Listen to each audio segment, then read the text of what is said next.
Joseph threw himself upon his father and wept over him and kissed him. Then Joseph directed the physicians in his service to embalm his father Israel.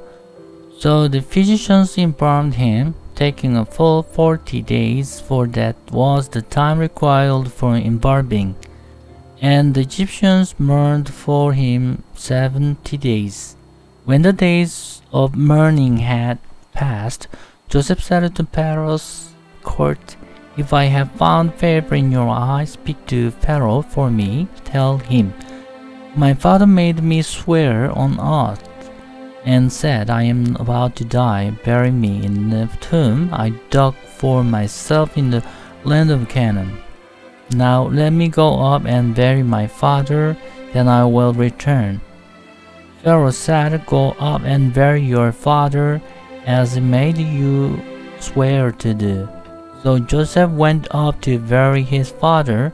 All Pharaoh's officials accompanied him, the dignitaries of his court and all the dignitaries of Egypt, besides all the members of Joseph's household and his brothers, and those belongings to his father's household. Only their children and their flocks and herds were left in Goshen. Chariots and horsemen also went up with him. It was a very large company. When they reached the threshing floor of Atad near the Jordan, they lamented loudly and bitterly. And there Joseph observed a 7 days period of mourning for his father.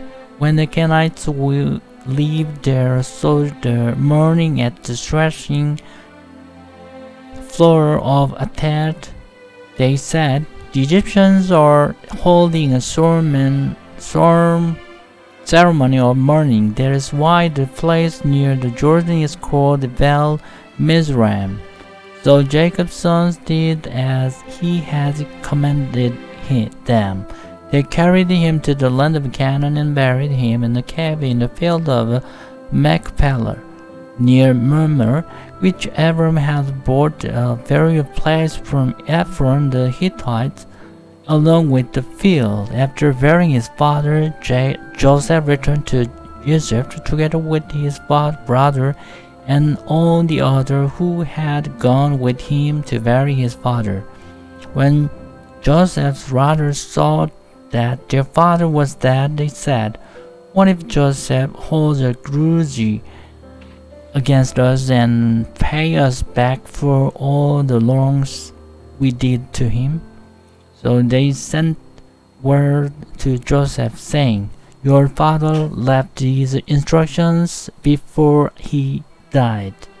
This is what you were to say to Joseph. I ask you to forgive your father's sins and the wrongs they committed in treating you so badly. Now please forgive the sins of the servants of the God your father." When their message came to him, Joseph wept. His brothers then came and threw themselves down before him. "We are your slaves," they said. But Joseph said to them, "Don't be afraid. Am I in the place of God?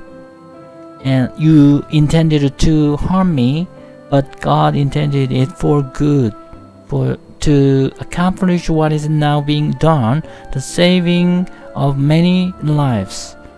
So then, don't be afraid. I will provide for you and your children." And he assured them and spoke kindly to them. Joseph stayed in Egypt along with all his father's family. He lived in 110 years. And so the third generation of Ephraim's children, also the children of Machir son of Manasseh, were placed at birth on Joseph's knees. Then Joseph said to his brothers, "I am about to die, but God will surely come to your aid and take you up out of this land to the land he promised on earth, and to Abraham, Isaac, and Jacob. Jacob. And Joseph made the sons of Israel swear an oath and said, God will surely come to you aid, and then you must carry my bones up from this place. So Joseph died at the age of 110, and after they embalmed him, he was placed in a coffin in Egypt. Amen.